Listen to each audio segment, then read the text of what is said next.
Hello everyone. I hope you all are doing well and keeping safe in your homes and that all's well with you and your family members and friends. These are very difficult times and I understand you all must be under tremendous pressure and stress, especially regarding your pending assessments and above all your dissertations. I'm happy to be your dissertation tutor and reassure you that I will provide you with full support during this process. However, you will also have to promise that you will give this dissertation your best foot forward, your best ability, your best shot, and dedication so that you not only get higher marks but also learn some key principles about research and problem solving along the way. Please note some key points I would like you to remember.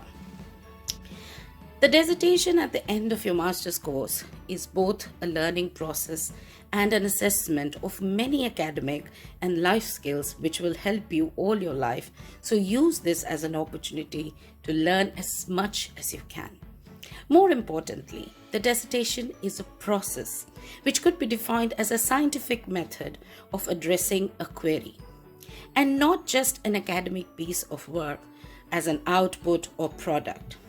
Students who score high marks are the ones who demonstrate this ability to manage this process in their writing throughout, which means they have a clearly articulated research question or questions, a very thorough yet focused literature review, a well thought out research design, a justified research method, and critical analysis of data which is presented logically, and a very well argued conclusion which answers the research question set out in the beginning. Here's a little video that I thought would help you to first and foremost do the first critical step in your dissertation, which is how to narrow your research topic to a good research question.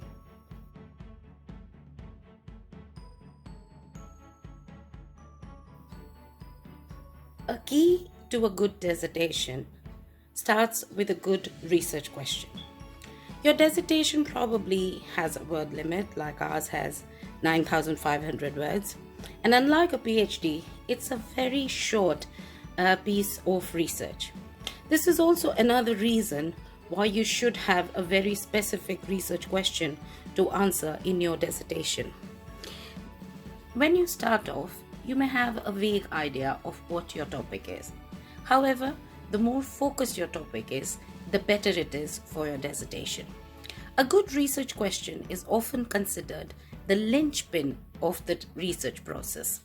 Therefore, it is a crucial early step which provides a point of orientation for your research or study.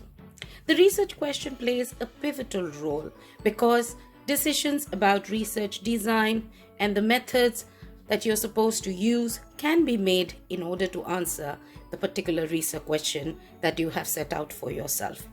It also helps to link the literature review to the kind of data that you will be collecting. As such, formulating a research question has an important role in many accounts of the research process as a stage that helps to later be disciplined during data collection and analysis. This short video will help you to evaluate your current research topic. So before we move on, open your dissertation proposal and do this exercise with me as we move along on a sample topic.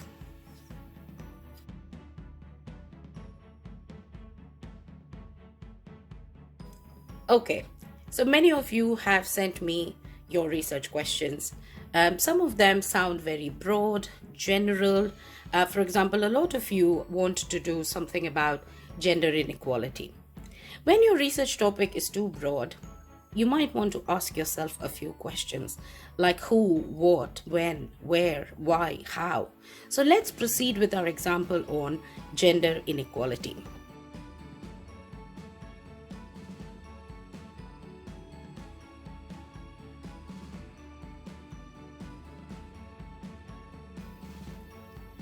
So the first question you want to ask yourself is who. As you may be aware, gender equality has been and can be researched from multiple perspectives using various theories with different research designs or methods.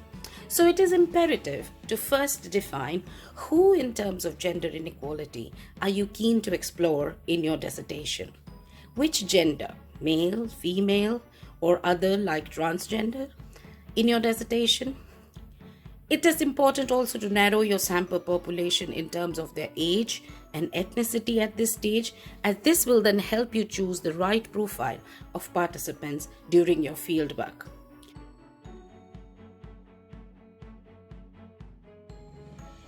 Let's say you've chosen to do a research on gender inequality among young Chinese women. Now, this is narrower than your original topic, gender inequality, right? Okay, now that we know who, let's define what. What? In this question, we need to define what inequality are you exploring in your research. As a student of human resource management, you can either look at inequality in terms of access to jobs or occupations, or pay and promotions, or access to senior roles like boardroom jobs. Let's say you choose promotions. So now your topic is gender inequality among young Chinese women in getting promotions.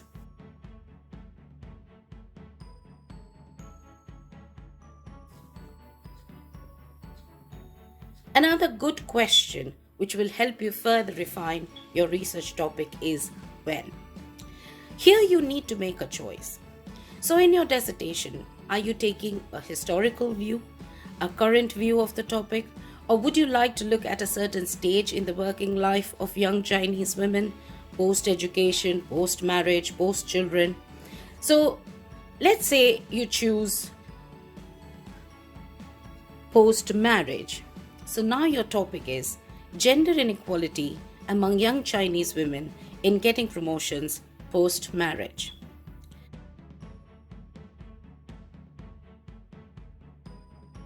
The next question that we'll look at is where.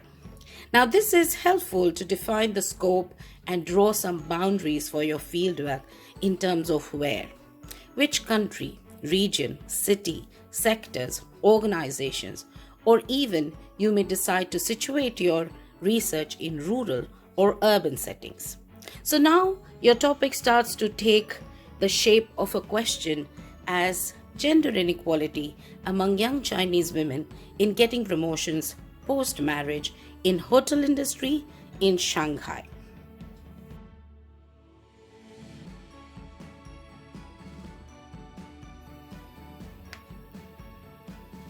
However, the most critical question to ask yourself at this stage is why are you doing this study? This is the core of your research, the purpose, the reason why you got attracted to this topic in the first place. This is directly linked to the philosophy of your research. This is your ontological position, that what you believe exists. So if you have chosen to explore gender inequality, you believe it exists, and so therefore you want to find out more about it. However, this why can be of many types. Like you might be doing this because you want to find the causes of gender inequality, or you might be interested in studying the experiences of gender inequality, or you might be interested to find out the outcomes of how gender inequality affects women. So let's say you've decided to find out the causes of gender inequality. So now your research topic will read something like this: Causes of gender inequality among young Chinese women in getting promotions post-marriage in the hotel industry in Shanghai. Or if you choose to find out the experiences of these women, then your research topic will read something like this: Experiences of gender inequality among young Chinese women in getting promotions post-marriage in hotel industry in Shanghai. And if you look at the outcomes, then your research question will be something like this: How does gender inequality affect young Chinese women in getting promotions post-marriage in hotel industry in Shanghai?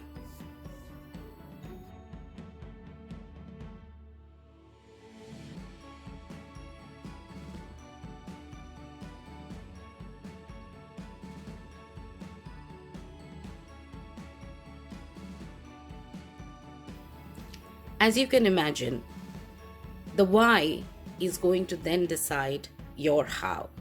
Because if you've chosen causes or experiences or outcomes, that will define the epistemology or the method or the research design that you will use to find out the research question that you've set for yourself.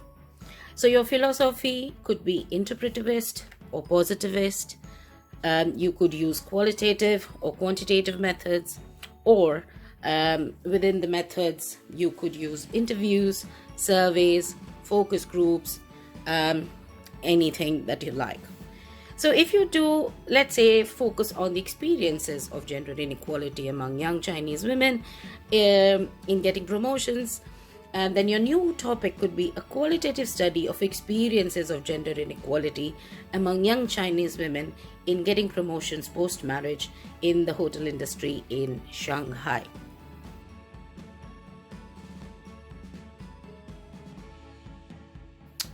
Or you can mix and match and combine any number of elements that you derive from asking these questions until you find an interesting topic to research. So some examples which I've shared here would be of help to you. So for example, gender pay gap among young older women in the educational sector in China, prevalence of patriarchy in occupational choices of women leading to inequality in rural China, or a survey of changes in attitudes towards gender inequality in the manufacturing sector from, let's say, 1980 to present. These are really examples. You don't have to particularly choose this, but as I said, you have to make your research question as narrow, as specific as you can, so that you can do a wonderful job of trying to answer this in the given word limit and time limit of your dissertation.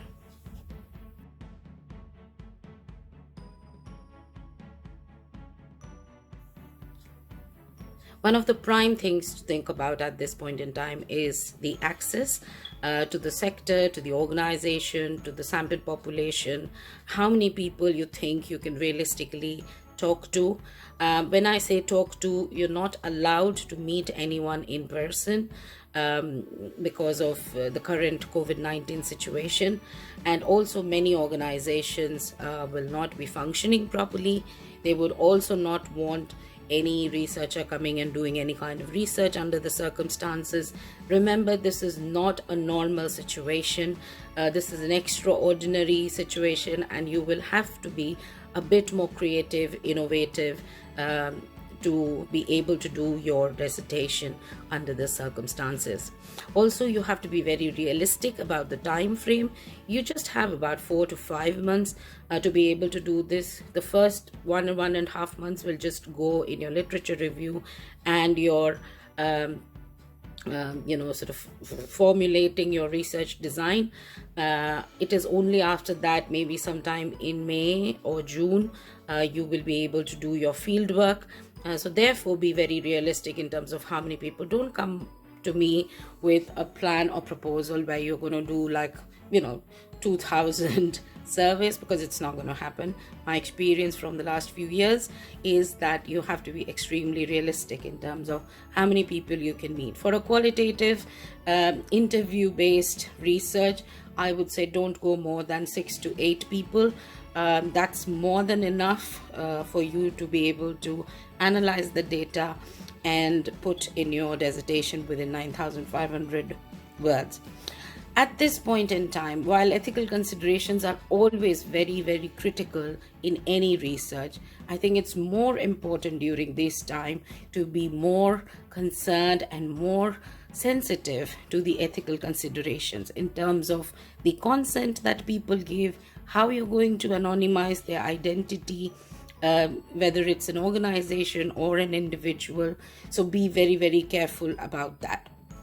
I hope with all of this, you would have started to get a good idea about what your research question might look like.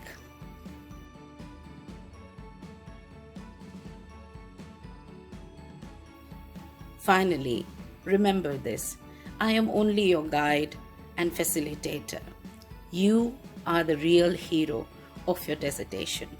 So you will have to make the choices all along the way to make this a wonderful piece of work and get you higher marks and a lot of good learning along the way.